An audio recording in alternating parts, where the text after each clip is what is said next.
मित्रों, भारतीय जनता पार्टी और माननीय प्रधानमंत्री जी जिन आशंकाओं को व्यक्त कर रहे थे वो अब पूरी तरीके से सच साबित होती दिख रही हैं। मुस्लिम आरक्षण का जिन इंडी गठबंधन के चिराग से बाहर निकलकर दक्षिण से लेकर अब गंगा के मैदान तक पहुंचकर पूरे विकराल रूप में भारत के आकाश पर दिख रहा है। श्री लालू प्रसाद यादव जी ने जो बयान दिया है उसमें गौर करने लायक बात यह है कि जब मुस्लिम आरक्षण का विषय पूछा गया तो उन्होंने कहा हां मिलना चाहिए, और आगे जो सबसे गंभीर शब्द था वो था पूरा का पूरा। तो यदि पूरा का पूरा मुस्लिम समाज को आरक्षण मिलना चाहिए तो यह साफ हो गया कि एससी, एसटी और ओबीसी का हिस्सा मारकर वो मुस्लिम समाज को आरक्षण देना चाहते हैं। यह हमारी आशंका सत्य साबित हो रही है। दूसरी बात, इससे एक और बात साफ हो गई कि अब आरजेडी के एम वाई कॉम्बिनेशन में एम प्राइमरी हो गया और वाई सेकेंडरी हो गया। हम जात बिरादरी के नजरिए से नहीं देखते, परंतु जो प्रचलित धारणा के अनुसार एम का अर्थ मुस्लिम और वाई का अर्थ यादव माना जाता था, तो इसका अर्थ हो गया कि अब मुस्लिम प्राथमिक और यादव दोयम दर्जे का हो गया। क्योंकि जब पूरा का पूरा होगा तो वो किसका पूरा का पूरा लेगा और किसके में से काटेगा, इसको समझने के लिए कोई रॉकेट साइंस की जरूरत नहीं है।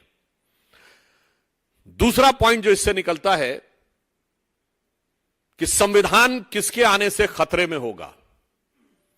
बाबा साहब अंबेडकर ने जो संविधान बनाया था, उन्होंने कहा था कि संविधान की उद्देशिका यानी प्रीएम्बल ऑफ द कॉन्स्टिट्यूशन संविधान की आत्मा होगी और इसे कभी नहीं बदला जाएगा। कांग्रेस की सरकार में संविधान का प्रीएम्बल, संविधान की उद्देशिका बदली गई, जिसे बाबा साहब अंबेडकर ने संविधान की आत्मा कहा था। और जिस 42वें संविधान संशोधन में बदली गई तो उसमें पूरा लगभग 1/6 कॉन्स्टिट्यूशन बदल दिया गया था। यानी ये संविधान बदल चुके हैं। और अब लालू प्रसाद यादव जी का स्टेटमेंट और इससे पहले कांग्रेस के उत्तरोत्तर स्टेटमेंट, कर्नाटक से लेकर तमिलनाडु से लेकर आंध्र से लेकर राहुल गांधी तक मुस्लिम आरक्षण को लेकर जो है ये संविधान का मूल आधार बदलना चाहते हैं। चूंकि बाबा साहब अंबेडकर के संविधान में बहुत स्पष्ट था, संविधान के मूल ढांचे में है कि धर्म के आधार पर आरक्षण नहीं हो सकता। और किसी को कंफ्यूजन हो तो कॉन्स्टिट्यूएंट असेंबली की डिबेट, संविधान सभा की बहस 28 अगस्त 1947 जाकर पढ़ ले, जिसमें मुस्लिम लीग ने मुसलमानों के लिए अलग स्थान, अलग चुनाव और अलग पहचान की बात कही थी। उस पर सरदार पटेल ने फटकारने वाले अंदाज में किस ढंग की बात कही थी और बाबा साहब अंबेडकर के संविधान में वह रिजेक्ट हुआ। और मैं करोड़ों लोगों से कहता हूं, जाके पुनः कह रहा हूं, 28 अगस्त 1947 कॉन्स्टिट्यूएंट असेंबली की डिबेट पढ़ लीजिए। फिर भी किसी को तो शायद अगर आप जाएंगे नेट पे सर्च करेंगे तो 270 से 275 नंबर, पेज नंबर के बीच में आपको मिल जाएगा। तो संविधान ये बदलना चाहते हैं।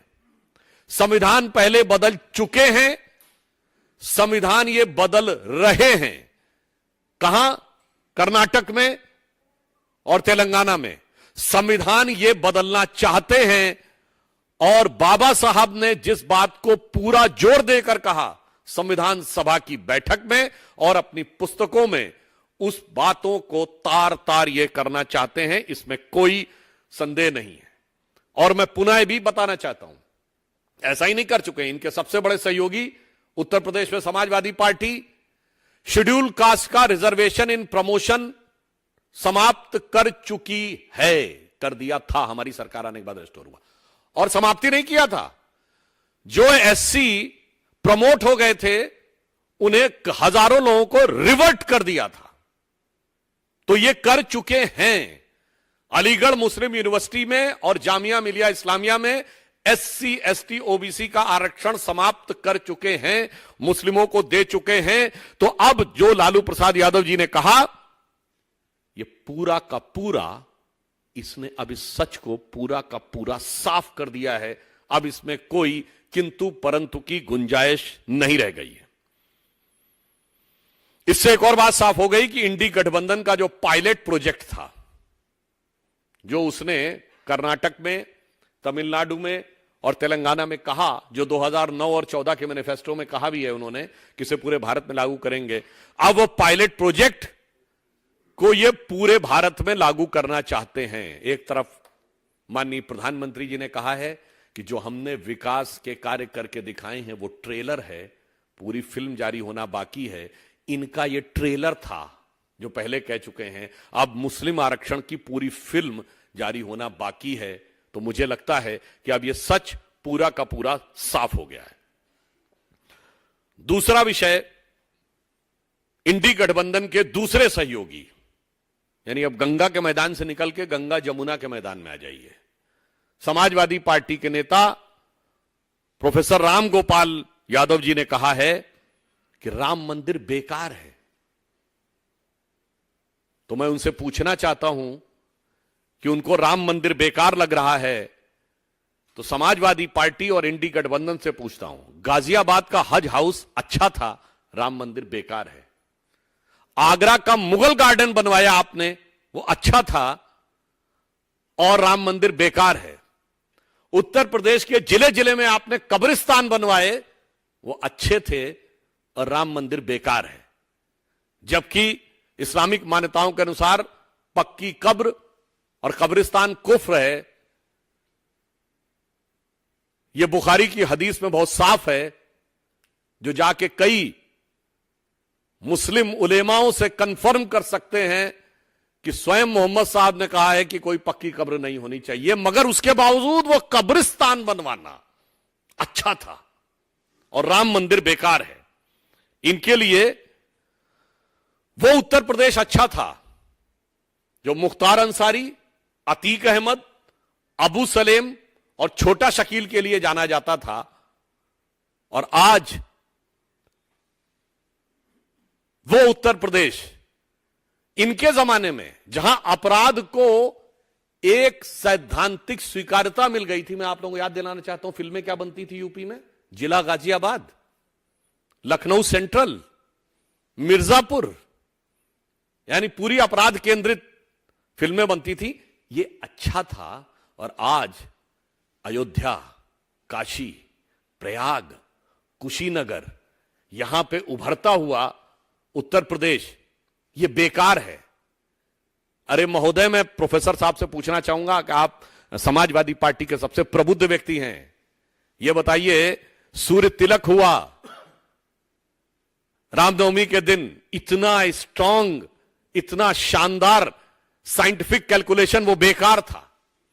1 लाख करोड़ का व्यापार तो केवल उस समय हो गया जब श्री राम जन्मभूमि का शिलान्यास हुआ, उद्घाटन हुआ मंदिर का, एयरपोर्ट बन गया, इंटरनेशनल एयरपोर्ट अयोध्या में, वो बेकार था। इससे एक बात यह भी साफ हो गई है कि श्री राम को काल्पनिक कहने वालों से लेके, राम और शिव में लड़ाई करवाने वालों से लेके, भगवान कृष्ण की द्वारका जिसमें दर्शन करने के लिए प्रधानमंत्री जी नीचे गए थे, उसका मजाक उड़ाने वालों तक के लिए वो सब कुछ बेकार है। और क्या अच्छा है। इसलिए मैं इसमें इनसे एक और बात पूछना चाहता हूं, बहुत साफ, कि कांग्रेस और इंडी गठबंधन यह साफ करे कि यदि उनकी नजर में राम मंदिर बेकार है तो क्या वो शाहबानों की तरह अपने ख्वाबों ख्यालों में आने वाली सत्ता, जो आनी नहीं है, उसमें सुप्रीम कोर्ट का जजमेंट पलटने की तमन्ना रखते हैं, या कोई कानूनी पेच निकालकर, जैसे 1949 में श्री राम मंदिर पे ताला लगवा दिया था, वैसे ताला लगवाने की तमन्ना रखते हैं। मैं पुनः रिपीट कर रहा हूं, राम मंदिर के लिए बेकार शब्द प्रयोग करने वाले उत्तर भारत में उनके सबसे बड़े सहयोगी दल और इंडी गठबंधन से मैं पूछना चाहता हूं, क्या आप राम मंदिर पर दोबारा ताला लगाने की तमन्ना रखते हैं? तो मैं यह भी बताना चाहता हूं एक और बात आपको, यह एक्चुअल में लड़ाई जानते क्या है? इनको मुस्लिम समाज से भी कुछ लेना देना नहीं है। यह इंडी गठबंधन के दलों की आपस की लड़ाई है।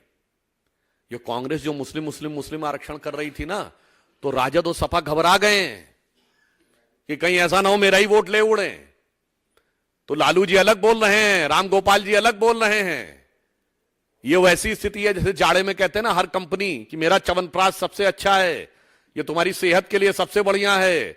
तो इसमें किसी को किसी के ईमान से मतलब नहीं है, सबको अपने अपने दुकान के सामान से मतलब है। और हर दुकानदार को लग रहा है कट्टरपंथी मुसलमान ही मेरी दुकान का सबसे बड़ा सामान होना चाहिए। तो मैं अब यह कहना चाहूंगा कि जो कुछ माननीय प्रधानमंत्री जी ने कहा था अब वो साफ होकर आ गया है और इंडी गठबंधन के चेहरे के ऊपर मुस्लिम आरक्षण का स्वरूप अब पूरी तरीके से साफ हो गया। अब ये कितना भी किंतु परंतु कर लें, उनके मन में श्री राम मंदिर के प्रति जो हिकारत है वो साफ हो गई है। कुछ भी कर लें, अब बचने की कोई गुंजाइश नहीं है। तो मैं उनके लिए एक पंक्ति कहना चाहता हूं इंडी गठबंधन के लिए कि अब जो चेहरे से ही जाहिर है छुपाएं कैसे, अब जो चेहरे से ही जाहिर है छुपाएं कैसे, तेरी मर्जी के मुताबिक नजर आए कैसे। और घर सजाने का तसव्वुर हुआ बात की बात, अब तो मुश्किल है कि इस घर की हकीकत को छुपाएं कैसे। वो हकीकत पूरी तरह एक्सपोज हो चुकी है, मगर हम भी यह स्पष्ट करना चाहते हैं कि श्री राम जन्मभूमि का मंदिर 500 वर्ष के भारतीय समाज और हिंदू समाज के रक्त रंजित इतिहास के बाद, तमाम रक्त के बलिदान के बाद बना था। तो कोई सपने में न सोचे कि कोई उसकी किसी भी प्रकार के परिवर्तन की जो तमन्ना दिल में है, वैसे वो दिल की हसरत दिल्ली में रहने वाली है। मगर हसरत रहने वाले भी सुन लें कि हम वो संकल्प रखते हैं मोदी जी के नेतृत्व में भारतीय जनता पार्टी और 140 करोड़ भारतीय सब के सब वो मन में भाव रखते हैं कि रोम रोम में रमा है राम का पवित्र नाम, राम का ललाम धाम कैसे भूल जाएंगे। और जन्मभूमि को अनेक बार दे चुके हैं रक्त, वक्त जो पड़ा तो रक्त और भी चढ़ाएंगे, मगर आपके अरमानों को पूरा हम होने नहीं देंगे। धन्यवाद।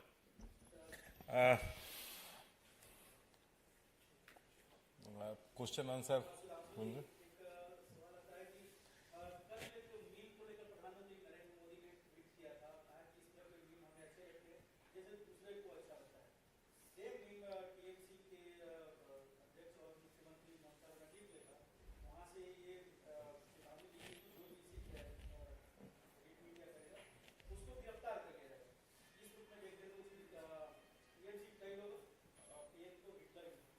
मुझे लगता है कि तृणमूल कांग्रेस की सरकार ने जो किया है और इंडी गठबंधन के तमाम दलों की सरकारें ने जो किया है पंजाब से लेकर बंगाल तक, उससे साफ हो जाता है कि हिटलर शाही किसके में।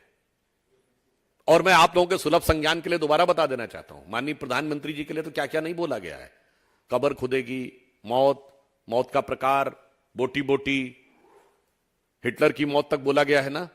उसके बावजूद वो लोग जलवाए जलाल से घूम रहे हैं और उसमें हिटलर शाही नजर आ रही है। और मैं याद दिलाना चाहता हूं कि जवाहरलाल नेहरू जी के बारे में मजदूर सुल्तानपुरी ने एक आर्टिकल लिख दिया था कि उनकी स्टाइल ऑफ फंक्शनिंग में हिटलर की छवि दिखती है, तो वो उस ढंग से हिटलर के चेले नजर आते हैं। तो 2 साल जेल रहे थे मजदूर सुल्तानपुरी। कोई वो पॉलिटिकल एक्टिविस्ट नहीं थे, वो मशहूर शायर थे।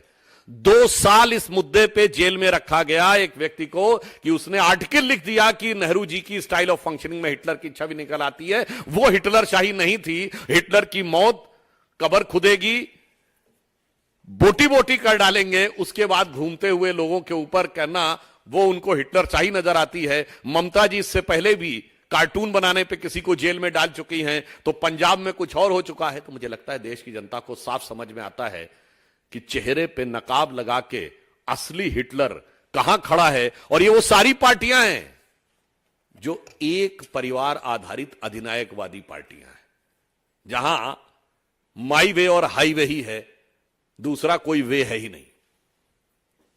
और कोई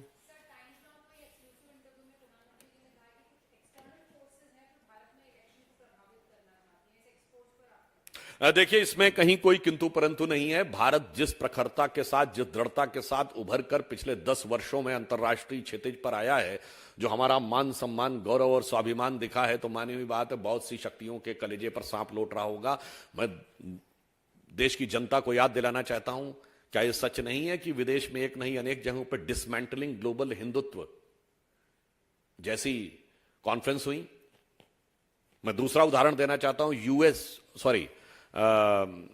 पाकिस्तान की सीनेट की यानी अपर हाउस की कमिटी ऑफ होल 2016 की रिपोर्ट जाके पढ़ लीजिए। उसमें साफ साफ लिखा है कि किस ढंग से भारत में मोदी जी की सरकार को और हिंदूवादी शक्तियों को कमजोर करना है। और अभी अभी फवाद चौधरी तो बोले चुके हैं कि बीजेपी हारनी चाहिए, मोदी जाने चाहिए। उसके बाद और दूसरा, उससे बड़ी बात, आपको ध्यान नहीं है कि एक बहुत बड़े बिलियनर बोले थे कि $1 बिलियन उन्होंने रखा हुआ है कि मोदी जी को सरकार से बाहर करेंगे। और ये प्रेस फ्रीडम इंडेक्स में वही सब लोग पीछे से रहते हैं। मैं प्रेस फ्रीडम इंडेक्स में भारत 180 से 160वें नंबर पे है। मैं अपने विरोधियों से कह रहा हूं, हां भाई, जान के पता तो कर लो कि पाकिस्तान भी हमसे आगे, अफगानिस्तान भी हमसे आगे, जहां 2 AK-47 लेकर पीछे खड़े हुए एंकर बोल रहा था।